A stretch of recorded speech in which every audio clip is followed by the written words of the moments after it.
ดังมีไฟไม่เผาราวมันเจ็บมันซ้ำหัวใจหนักหนาเมื่อความหักค่านั้นมาสลายเราสองก่อนเคยเฝ้าหากันมาหวังห่วงวิวาสุขสมดังหมายหวังสร้างชีวิตห่วงกันเสมอไปก็มีแนงนางหักกันสู่ฟ้าดิน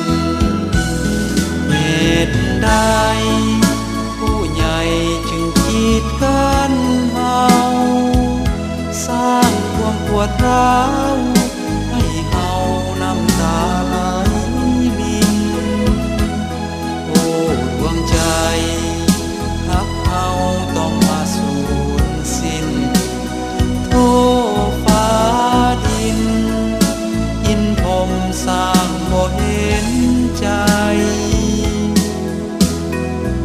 ชาตินี้เฮาสองมีมารผจญอายจึงจำทนหลีกทางน้องไปน้องอย่าเป็นทุกข์เศร้าโศกเสียใจหากมีชาติใหม่ขอให้หักเฮาสมปอง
จึงกีดกันเฮา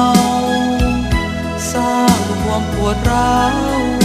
ให้เฮาน้ำตาไหลลินโอ้ดวงใจหักเฮาต้องมาสูญสิ้นโทษฟ้าดินอินพรหมสร้างบ่เห็นใจชาตินี้เฮาสองมีมารผจญ